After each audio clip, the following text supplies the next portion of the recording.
175 నియోజకవర్గాలు ఉన్నాయి, 25 పార్లమెంట్ స్థానాలు ఉన్నాయి. బహుశా భారతదేశ చరిత్రలో 175 అసెంబ్లీ నియోజకవర్గాలు, 175 అసెంబ్లీ నియోజకవర్గాల్లో 25 ఈ రాష్ట్రంలో ఉన్నటువంటి 25 పార్లమెంట్ స్థానాల్లో మొదటి స్థానం కానీ లేకుంటే రెండో స్థానం కానీ వచ్చినటువంటి ఏకైక పార్టీ ఇంతవరకు నాకు తెలిసి ఒక వైఎస్ఆర్ కాంగ్రెస్ పార్టీని అనుకుంటున్నాను. భారతదేశ చరిత్రలో రాష్ట్రంలో ఉన్నటువంటి అన్ని అసెంబ్లీ స్థానాల్లో, అన్ని పార్లమెంటు స్థానాల్లో కూడా మొదట లేకుండా ఉంటే రెండో స్థానంలో వచ్చేటువంటి ఏకైక పార్టీ నాకు తెలిసి ఒక వైఎస్ఆర్ కాంగ్రెస్ పార్టీని అనుకుంటున్నా. ఇతర రాష్ట్రాల్లో ఎక్కడైనా ఉంటే ఏదైనా 2-3 స్థానాల్లో ఉన్న ఆ పార్టీ రెండో స్థానం నుంచి ఇంకా తక్కువ మూడో స్థానంలో, 4వ స్థానంలో పడిపోయిన సందర్భాలు ఎన్నో ఉంటాయి. కానీ this is the first instance where 175కు 175 స్థానాల అసెంబ్లీ, 25కి 25 పార్లమెంట్ స్థానాల్లో మొదట లేదా రెండవ స్థానంలో వచ్చినటువంటి పార్టీ వైఎస్ఆర్ కాంగ్రెస్ పార్టీ. ఇంతకంటే హోదా ఏం కావాలయ్యా? ప్రధాన ప్రతిపక్షం అని చెప్పేదానికి ఇంతకంటే ఏమి ఎగ్జాంపుల్ కావాలా అని చెప్పి నేను అడుగుతున్నా.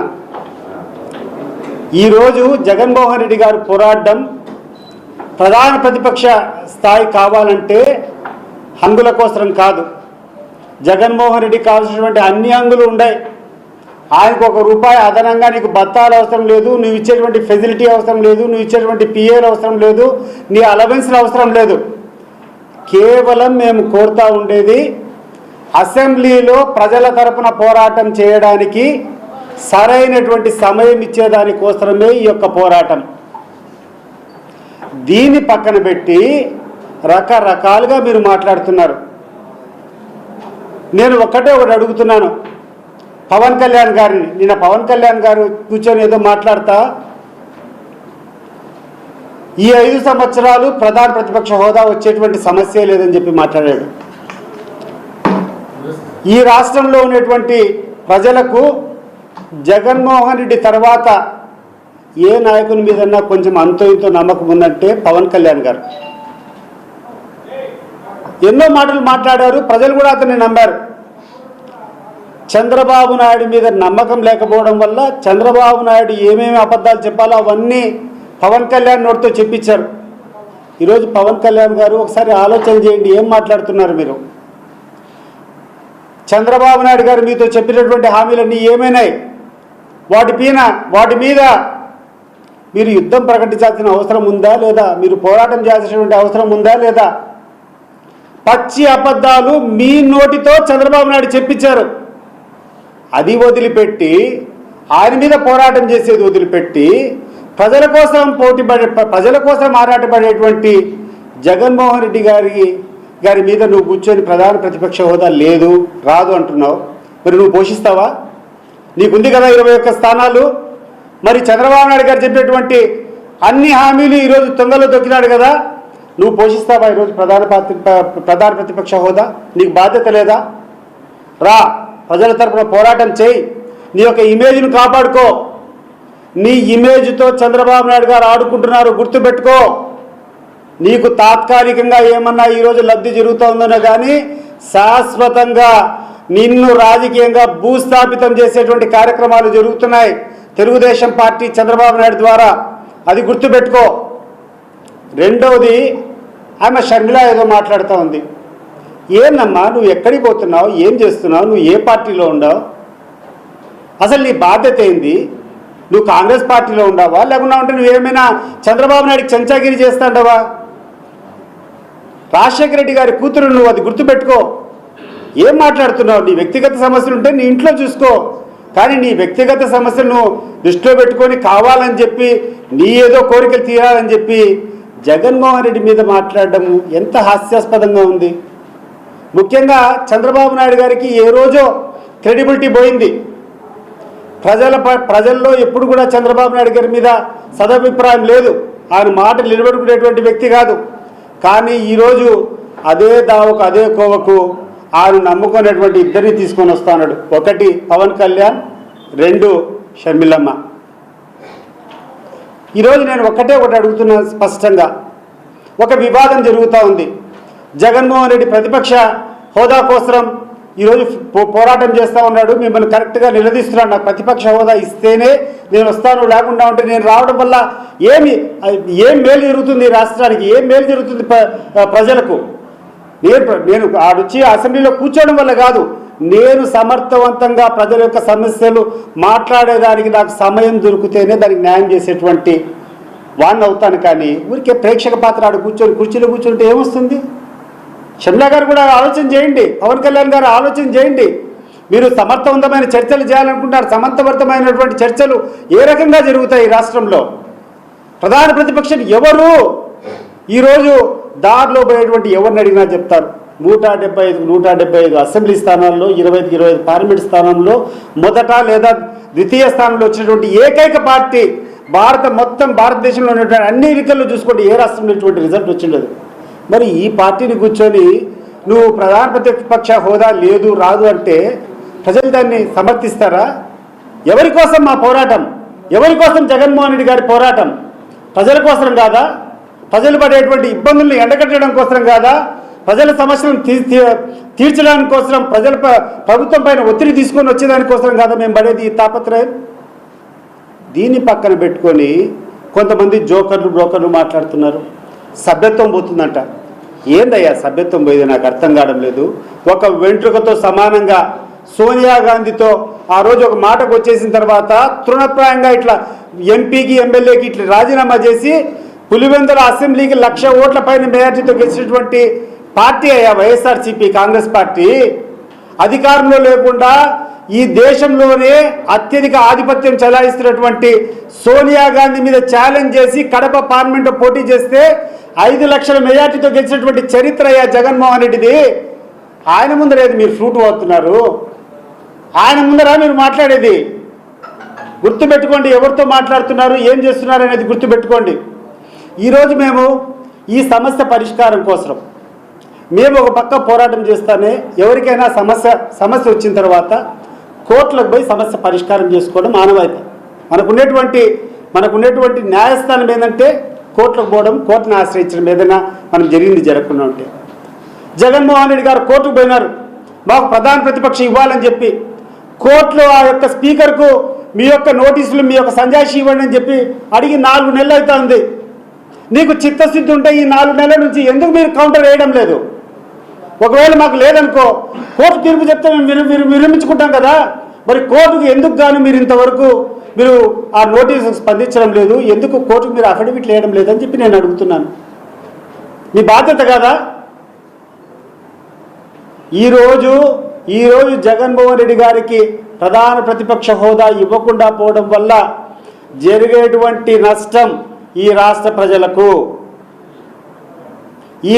ప్రజలకు మేలు జరగాలంటే, ఈ యొక్క పార్లమెంటరీ వ్యవస్థ కరెక్ట్గా జరగాలంటే అధికార పక్షం ఎంత ముఖ్యమో ప్రతిపక్షం కూడా సమానంగా ముఖ్యము.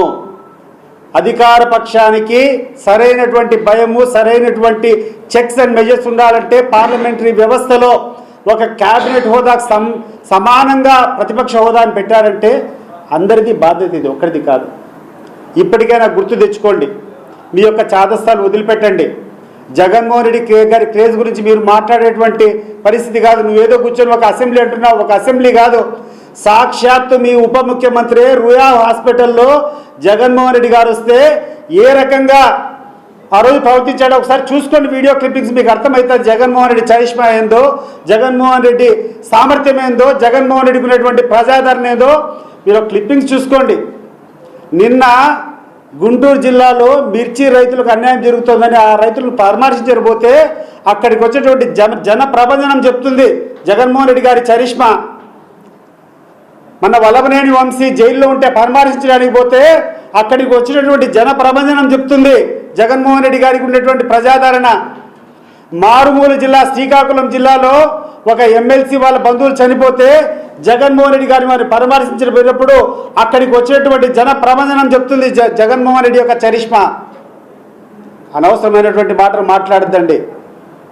భద్రం మీకు చెప్తున్నా, మీరు ప్రజల ఆగ్రహంతో కొట్టుకొని పోయే రోజులు దగ్గరికి వచ్చినాయి. ఇప్పటికైనా మేలుకోండి, ఇప్పటికైనా ప్రజాస్వామ్య స్ఫూర్తిని మీరు నింపండి. ప్రజల యొక్క సమస్యలు నిలదీసేటువంటి హక్కులు ఇవన్నీ ప్రతిపక్షది. నేను అడుగుతున్నాను ఇప్పుడే, ఈ దేశంలో ఎక్కడైనా 175కు ఉండేటువంటి 100% అసెంబ్లీ 100% పార్లమెంట్ సీట్స్లో ఫస్ట్ లేదా సెకండ్ వచ్చినటువంటి చరిత్ర ఏ పార్టీకైనా ఉందా? ఒక వైఎస్ఆర్ కాంగ్రెస్ పార్టీకి తప్ప. మరి వైఎస్ఆర్ కాంగ్రెస్ పార్టీ కాకుండా ప్రధాన ప్రతిపక్షం ఏమవుతుంది? లేదు, మేము లేదనుకుంటాం. నువ్వు ముందరికి రా పవన్ కళ్యాణ్, నువ్వు ముందరికి రా, నువ్వు చేయి పోరాటం. మరి నీతో చెప్పించేటువంటి అబద్ధాలు, మీ చంద్రబాబు నాయుడు గారు చెప్పించేటువంటి అబద్ధాలు, వీటి మీద నువ్వు తీసుకో ప్రధాన భూమిక, ప్రధాన పాత్ర నువ్వు పోషించు. అది వదిలిపెట్టి ఏమనుకుంటున్నారు ఈరోజు ఎక్కడి పోయినా చాలా చీప్గా అనుకుంటున్నారు. పవన్ కళ్యాణ్ గారు మీరంటే మాకు కూడా కొంచెం అభిమానమే. మా జగన్మోహన్ రెడ్డి గారి తర్వాత ఈ రాష్ట్రంలో కొంచెం ఏదైనా కొన్ని విలువలు ఉన్నాయంటే నీ మీద నేను అనుకోని ఉన్నాయి ఇన్ని రోజుల వరకు. కానీ ఈరోజు మీరు చేస్తున్నటువంటి ప్రవర్తన చూస్తూ ఉంటే ప్రజలు అనేక రకాలుగా కామెంట్ చేస్తున్నారు నీ గురించి. మేలుకో, నువ్వు మేలుకోకుంటే చంద్రబాబు నాయుడు గారు నిన్ను భూస్థాపితం చేయడం గ్యారంటీ, గుర్తుపెట్టుకో. అంటే చర్లమ్మ గారు నేను చెప్తున్నాను, నువ్వు చేసేటువంటి విధానం కరెక్ట్ కాదు. నువ్వు చేసేటువంటి విధానము నీ యొక్క వేరేది ఏదైనా ఉంటే చూసుకో. అసలు కాంగ్రెస్ పార్టీ విధానం ఏందమ్మా? నువ్వు కాంగ్రెస్ పార్టీకి కాంగ్రెస్ పార్టీకి నువ్వు అధ్యక్షురాలువా, లేకుంటే నీ సొంత అజెండాతో నువ్వు నడిపిస్తున్నావా? నువ్వు చేయాల్సిన పోరాటము కాంగ్రెస్ పార్టీకి వ్యతిరేకమైనటువంటి పార్టీలపైన పోరాటం చేయాలని, కానీ నీ వ్యక్తిగత అజెండాని పెట్టుకొని మీ అన్న మీద దాడి చేయడం ఏం తల్లి? ఇప్పటికైనా మేల్కోమ్మా.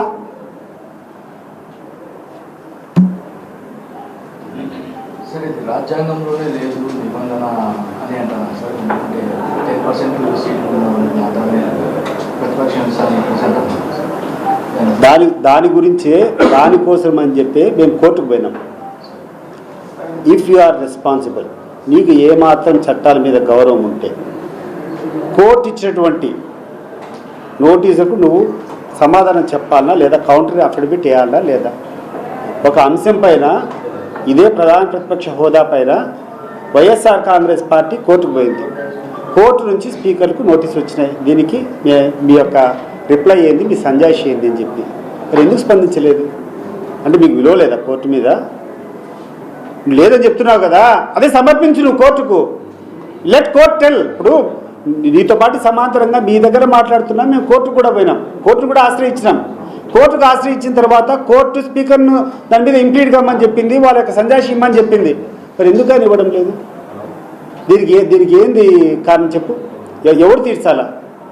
ఒక డిస్ప్యూట్ ఉండేటప్పుడు ఆ వివాద పరిష్కారం ఎవరు చేయాలి? కోర్టే కదా. మరి కోర్టు నుంచి స్పీకర్కి వచ్చినాయి కదా, మరి స్పీకర్ ఎందుకు స్పందించలేదు? నీకు సరైనటువంటి సదుద్దేశం ఉంటే నువ్వు కోర్టుకు అఫిడవిట్ నువ్వు సబ్మిట్ చేసుకొని నీ వాదనలు వినిపించి నువ్వు కరెక్ట్ అయితే మేము కూడా వినుకుంటాం. ఈరోజు మేము దేనికోసం పోరాటం చేస్తున్నాం? మా పోరాటం దేనికోసం ఒకసారి అర్థం చేసుకోవాలి అందరూ. మాకు ప్రధాన ప్రతిపక్షం అయితేనే ఆ స్థాయిలో మైక్ ఇచ్చేటువంటి అవకాశం ఉంటుంది. ఆ స్థాయిలో మేము నిలదీసేటువంటి పరిస్థితి ఉన్నప్పుడే ప్రజలకు మేలు జరుగుతుంది. ప్రజలకు మేలు జరగాలని చెప్తున్నాం. జగన్మోహన్ రెడ్డి గారికి ఏమైనా ఇద్దరు పిఏలు కావాలన్నా, లేకుంటే జగన్మోహన్ రెడ్డి గారికి ఏమైనా నీ దగ్గర నుంచి ఏమైనా నీ డీజిల్ కావాలన్నా, లేకుంటే నీ అలవెన్సులు కావాలన్నా, నీ బంగ్లా కావాలన్నా, ముఖ్యమంత్రిగా ఉండేటప్పుడే గవర్నమెంట్ క్వార్టర్స్ అక్కర్లేదని చెప్పి సొంత బిల్డింగ్లో కూర్చొని నివాసం చేసేటువంటి వ్యక్తి ఆయన. ఆయనకేం కావాలి మీ దగ్గర నుంచి? నీకు ఎటువంటి ఫెసిలిటీస్ మేము అడగడంలా. మేము మాట్లాడేది ఒకటి, మాకు ప్రతిపక్ష హోదా ఇస్తే సమర్థవంతంగా ఈ రాష్ట్ర ప్రజల యొక్క వాణిని మీకు వినిపిస్తాము. ఆ సమయం మాకు కావాలా?